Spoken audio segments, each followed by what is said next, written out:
মোহাম্মদ ইউনূস 4 দিন ধরে চীনে বসেছিল।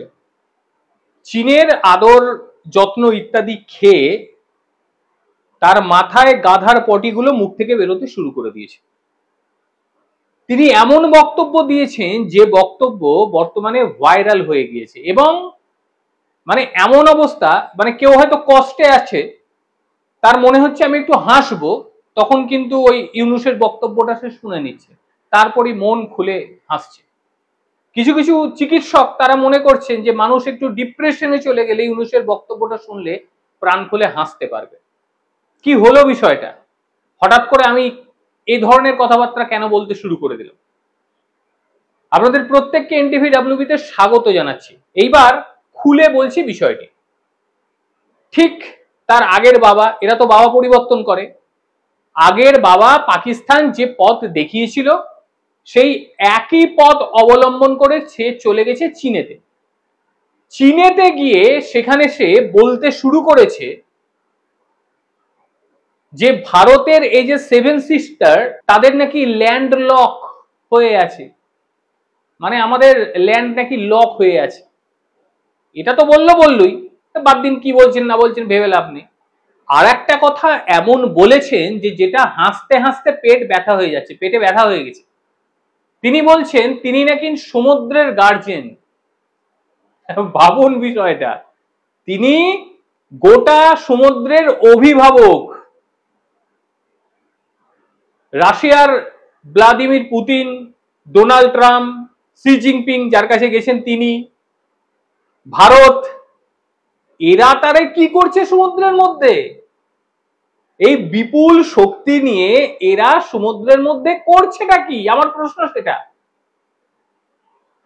এই সামান্য কিছু মাছ ধরে তারা যদি মনে করে তারা গোটা সমুদ্রের মালিক, তাহলে তো একেবারে চাপের ব্যাপার। মানে একটু আগেই যেমনটি বললাম যে প্রথমত গাধার জিন দ্বারা বেষ্টিত একটা শরীর, এইবার কি হচ্ছে গাধার পটিগুলো সব মুখ দিয়ে বেরোতে শুরু করে দিয়েছে, যে কারণে এত ভুলভাল বক্তব্য। মিলিটারি স্ট্রেংথ যদি দেখা হয় এই মুহূর্তে একটু সার্চ করে দেখুন ভারত কত নম্বরে রয়েছে। ভারত 4 নম্বরে রয়েছে, মানে যার কাছে গেছেন ঠিক তার পরের অংশটা ভারতবর্ষ। আর কিছু বলার? কোন শক্তির বিচার করবেন বলুন? ভারতবর্ষ এখন 4 নম্বরে রয়েছে, মানে যার কাছে গেছিল তার পরের স্থানটাই কিন্তু ভারতবর্ষে। এই যে ইন্ডেক্স আমি দেখাচ্ছি নিচে, এটা আমাদের তৈরি নয়, গোটা বিশ্বব্যাপী একটা সংস্থাই তৈরি করে।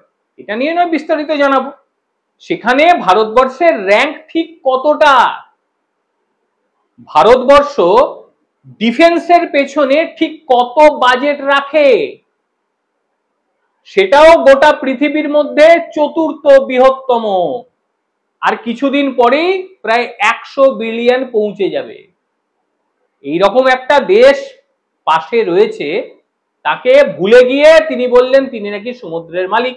7 sisters, they are landlocked country, landlocked region of India.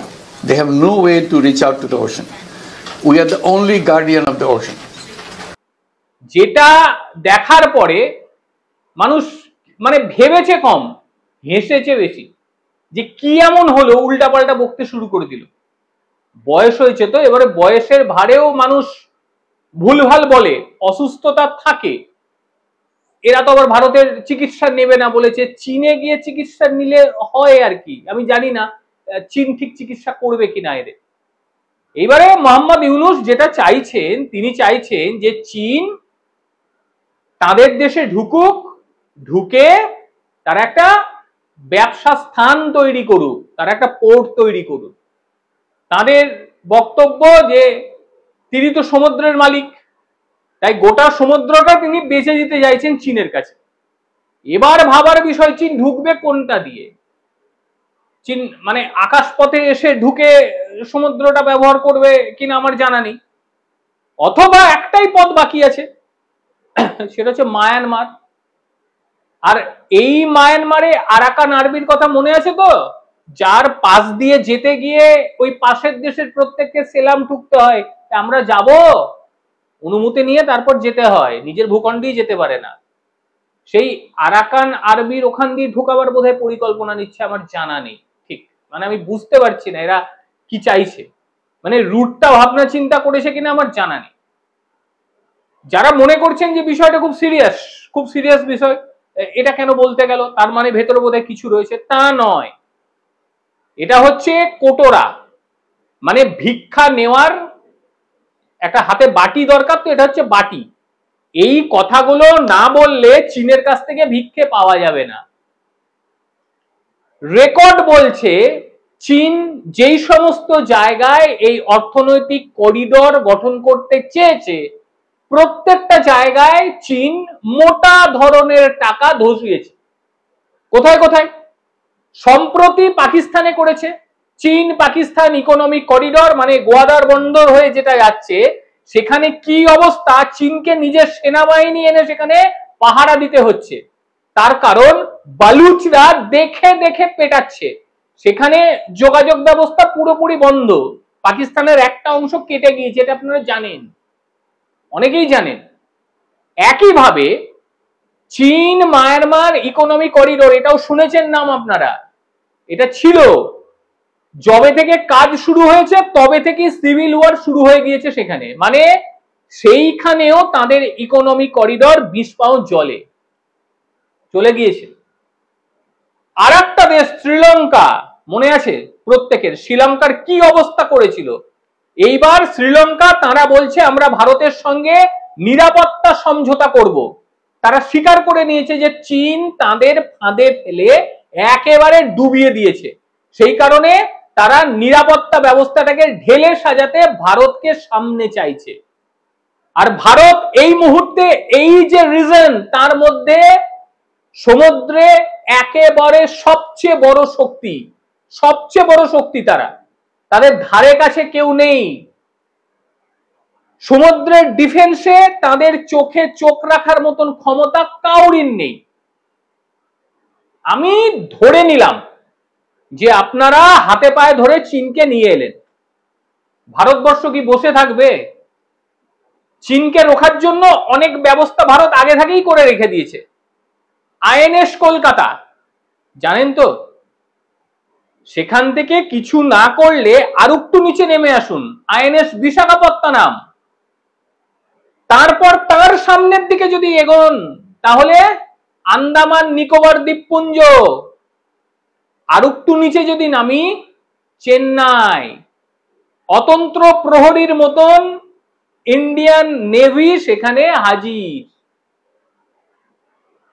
নেভির কথা ছেড়ে দিন, ভারতের যে সমুদ্র নিরাপত্তা ব্যবস্থা এদের কথা ছেড়ে দিন, বর্তমানে ভারতের কোস্ট গার্ডদের যে ক্ষমতা, সেই ক্ষমতার সামনাসামনি হওয়ার যোগ্যতা নেই এদের।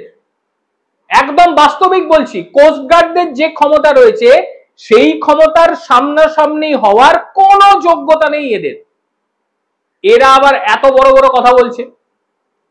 এত কিছুর মধ্যেও আমি ধরে নিলাম সেখানে চীন চলে এলো, তারপর কি হতে পারে? ভারত তো চুপ করে বসে থাকবে না, কারণ ভারত যদি মনে করে যে তাদের ওপরে আক্রমণ আসতে পারে তাহলে তো তারা ছেড়ে দেবে না। তার কারণ প্রতিবেশী দুটো দেশ, এই দুটো দেশ একা কিছু করতে পারে না, এদের একটা অবলম্বন দরকার। ভারত যেমন একাই 100, কিছু দরকার নেই, সবকিছু নিজেরাই তৈরি করে আত্মনির্ভর, নিজেরাই সবকিছু পারে। আর এরা জন্মগত পঙ্গু, পরের সাহায্যে জন্ম নেয়, পরের সাহায্যে চলে, এখনো পর্যন্ত ওই লোকের ঘাড়ে হাত দিয়ে হাঁটি হাঁটি পায়ে চলতে হয়, এর বাইরে আর কিচ্ছু না। এখন চীনের সাহায্য, এতদিন ওই পাকিস্তান পাকিস্তান পাকিস্তান খুব শুনছিলেন, এখন আবার চীন চীন চীন চীন শুনবেন, নিচে কমেন্ট গুলো শুনবেন, চীন আসছে সাবধান হও। আরে ভাই তোরা আসছিস কবে বলবি? নিজেদের ক্ষমতা নেই, নিজেদের ক্ষমতা নেই, এরা বাপ ধার করে, এরা হাঁটার জন্য লোক ধার করে, মানে এতটাই ফালতু একটা দেশ। একবার ভেবে দেখুন, এরা আবার নাকি ভারতের সঙ্গে লড়াই টড়াই করবে। আমি ধরলাম যে এইরকম কিছু একটা আপনারা করতে যাচ্ছেন, ভারতের যুদ্ধ করে দেবেন, হ্যান ত্যান এসব ভাবছেন।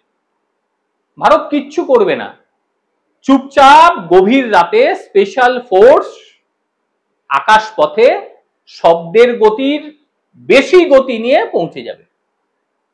তারপর সেখান থেকে আপনাদের যে সমস্ত জায়গায় অস্ত্র শস্ত্র সব মজুদ রেখেছেন না, সেখানে টুপ টুপ করে ফেলে দিয়ে চলে আসবে।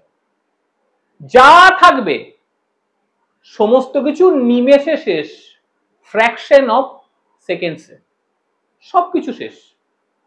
এইবারে যেটা আপনারা বলবেন, মানে আপনারা বলার আগে আমি বলে দিচ্ছি, হ্যাঁ জানবে কি করে কোথায় রেখেছি, আমাদের তো গোপন ভাবে থাকে। এই দেশটার মানুষজনই একটা সময় বলেছিল যে রয়ের এজেন্ট হচ্ছে শেখ হাসিনা। এবার ভেবে নিন, একটা দেশের প্রধানমন্ত্রী যদি রয়ের এজেন্ট হয়ে থাকে, তাহলে সে দেশের সাধারণ মানুষ, সে দেশের সেনাবাহিনী, সে দেশের রাজনৈতিক দলে কত রয়ের এজেন্ট ভর্তি আছে একবার ভেবে দেখে নিন। ভাবনা চিন্তা করুন, ভাবতে হবে তো। এবং এত কিছু করার পরেও যদি মনে করেন লড়বেন, লড়ার ইচ্ছা হচ্ছে, তাহলে কি করা যাবে? ধরুন ওই একসঙ্গে এক স্কোয়াড্রন রাফেল পাঠিয়ে দেওয়া হলো, এবং সেটা বাগডোগরা থেকে যেতে পারে, তেজপুর থেকে যেতে পারে, এন্ট্রি করতে পারে, এবং তারপর SU-30 সেটাকে পাঠিয়ে দেওয়া হলো ধরুন ত্রিপুরা থেকে। এবং একই সঙ্গে সেনাবাহিনী তো বিরাট একটা অংশ আছে, তাদের যেতে হবে, দরকার নেই, বাদ দিন। নেভি ধরুন বিশাখাপত্তনম থেকেই যদি শুরু করে ছাড়া, কি হতে পারে একবার ভেবে দেখুন তো। কাজেই এত কিছু ভেবে লাভ নেই। যারা ভাবছেন যে চীন চলে আসছে, খুব প্রবলেম হয়ে যেতে পারে, নির্দ্বিধায় নিঃসংকোচে থাকুন। চীন লস প্রজেক্টে থাকবে না। লস প্রজেক্ট কেন বলছি? কারণ চীন এর আগেই তাদের যে পাশে, মানে যেটা দিয়ে চীনকে তারা ঢোকাতে চাইছে, মায়ানমার, চীন মায়ানমার ইকোনমিক করিডোরের কাজ শুরু করেছিল, সেখানেও বিফল হয়ে গেছে। ব্যাকে কেন তারা আসবে? তারা তো সোজাপতি সমুদ্র পেয়ে যাবে। তারা মায়ানমারে ঢুকবে, আবার মানে ঢুকবে ইয়েতে বাংলাদেশে, তারপর আবার সমুদ্র পাবে, কি দরকার? তারা কি বোকা নাকি? আর সবের মাঝে একটা কথাই আপনাদের বলবো, আমেরিকাও চুপ করে বসে থাকবে না। চীন যদি এইভাবেই আগ্রাসন চালিয়ে যায়, ভারতবর্ষ যদি চুপ করে বসে থাকে, আমেরিকা ছাড়বে না। এটা মাথায় রাখতে হবে আপনাদের। কাজেই এই লোকটা কি বলছে না বলছে, এই খবর করার উদ্দেশ্য একটু হাসি ঠাট্টা করা, একটু হাসুন। এটাকে সিরিয়াসলি নেওয়ার কিচ্ছু নেই। ভারতের কোনো নেতা, কোনো মন্ত্রী ভারতের তরফ থেকে এই বিষয় নিয়ে কেউ কোনো মন্তব্য রাখবে না, রাখবেই না। কারণ এইগুলি জিও পলিটিক্সে খুব নিম্ন বক্তব্য হিসেবে ধরা হয়, খুব রুচিহীন নিম্ন বক্তব্য। এগুলোতে বড় বড় জিও পলিটিক্সের যোদ্ধারা কিছু বলেই না। এগুলো নিয়ে আলোচনা করবে আমাদের মতন ছোটখাটো রিপোর্টাররা, আর একটু হাসি মজা হবে আপনাদের সঙ্গে, এটুকুই, এর বাইরে আর কিছু নেই। তাহলে আজকের প্রতিবেদন আপনাদের ঠিক কিরকম লাগলো অবশ্যই জানাবেন। প্রত্যেকে ভালো থাকবেন, সুস্থ থাকবেন। আবারও দেখা হবে অন্য কোনো দিন অন্য কোনো ভিডিওতে। ততক্ষণের জন্য নমস্কার।